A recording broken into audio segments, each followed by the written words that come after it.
A very happy No King's Day to you all, and a very unhappy No King's Day to a very unhappy Donald Trump, who has been driven crazy. That today is the biggest anti Trump protest we have ever seen. It is the reason that he fled D.C.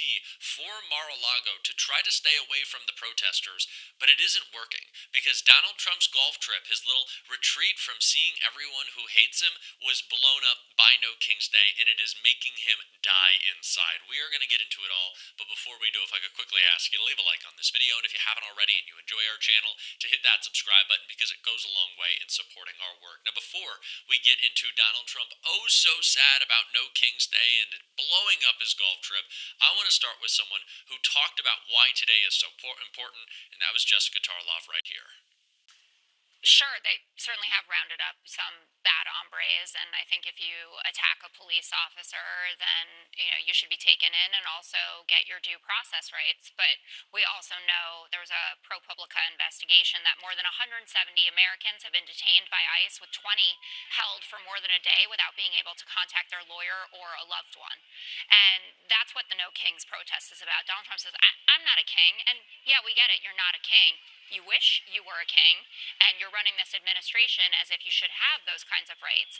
The lack of respect for the Constitution and the laws of this country are astounding. And Trump even told Kristen Welker when he was on Meet the Press a few months ago that he didn't know if he had to uphold the Constitution.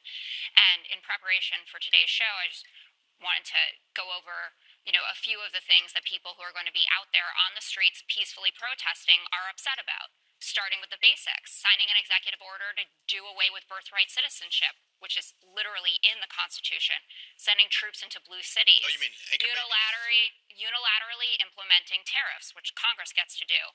I already talked about the 170 Americans who've been locked up.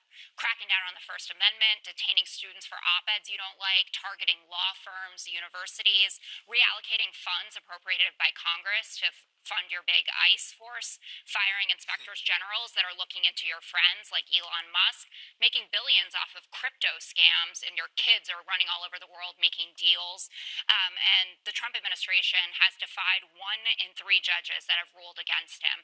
And you're seeing that from judges appointed up from Reagan up to Donald Trump that are saying absolutely not, you are breaking the law in taking some of these actions. All of that is what No King's Day is about.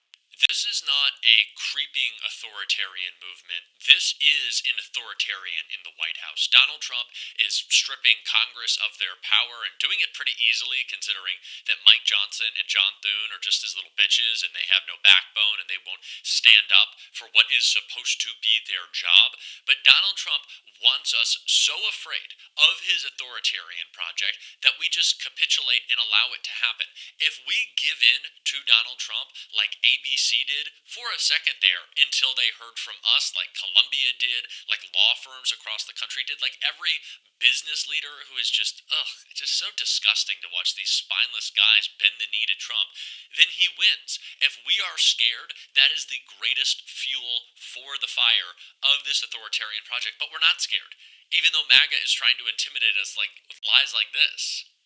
Hate America rally. Hate America rally. Hate America rally. We call it the Hate America rally. The farthest left, the hardest core, the most unhinged in the Democratic Party. This will be a Soros paid-for protest where his professional protesters show up. It's all the pro-Hamas wing and the Antifa people. They're all coming out.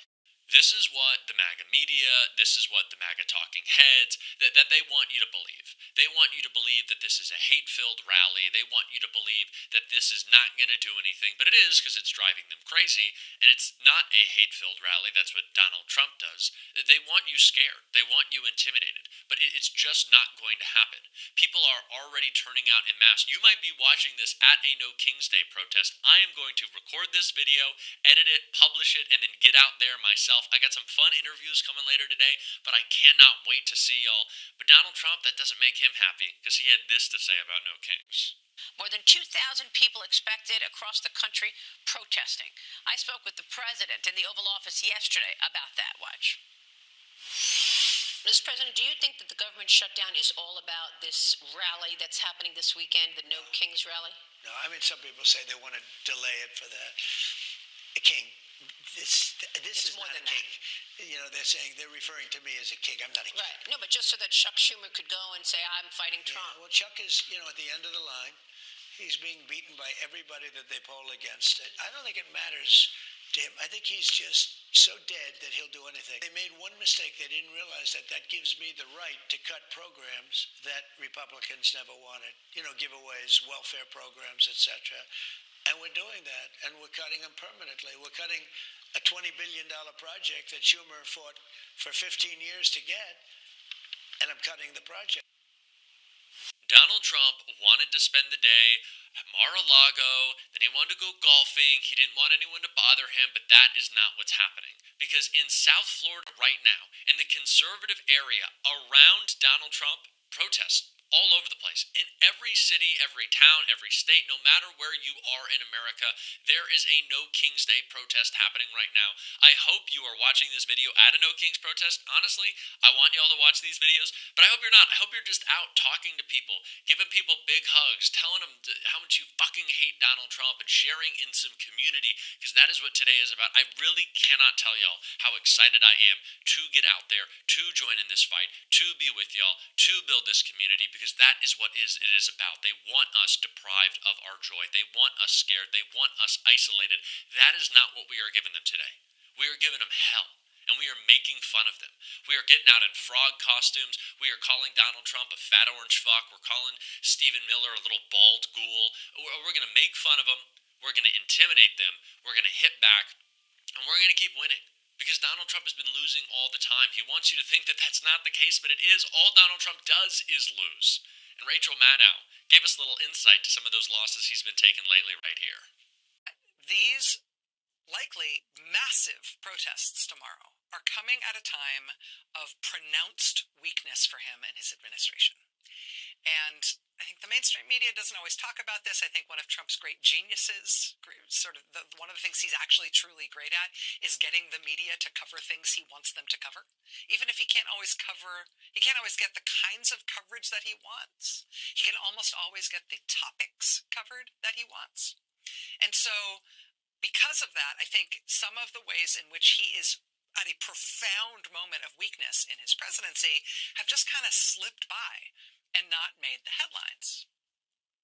But I think if you're being real and you take a wide aperture look at what's going on with him right now, that's the pretty obvious bottom line. I mean, here's just one piece of that. So today's Friday. Usually every Thursday, we get the jobs numbers, right? We get the jobless claims data. That usually happens every Thursday. On the first Friday of every month, we're supposed to get the data on the number of new jobs created and unemployment.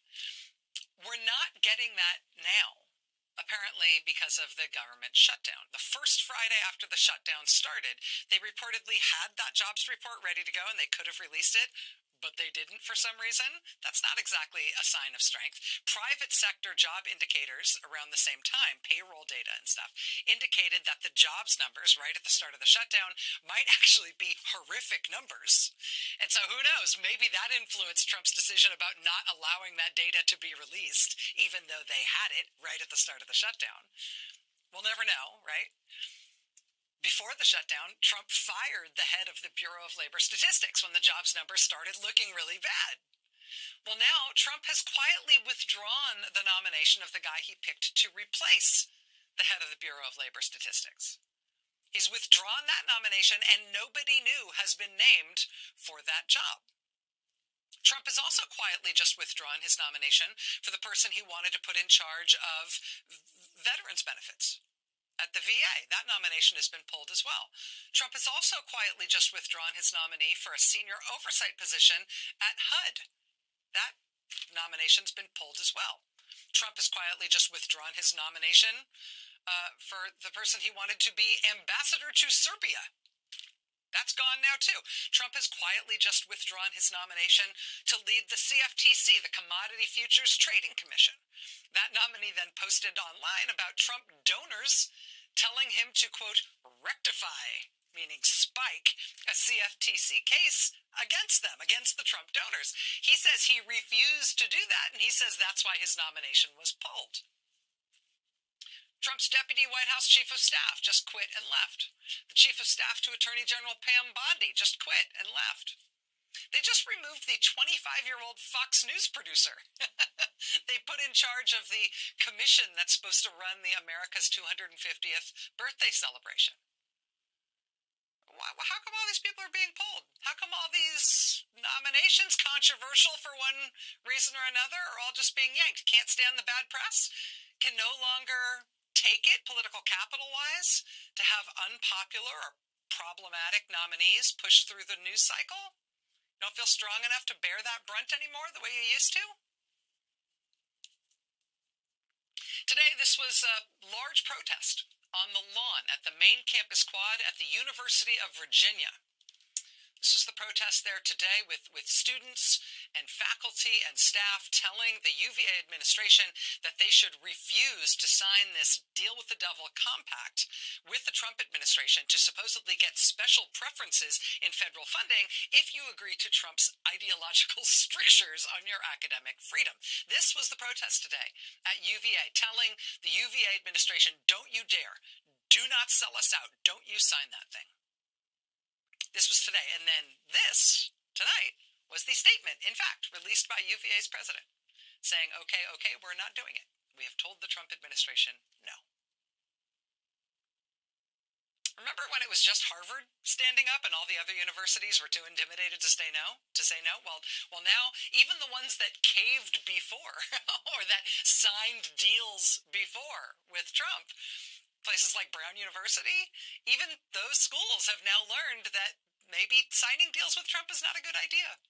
Trying to appease him, trying to stay on his good side is folly. It just shows weakness. It invites him to come back and bully you some more.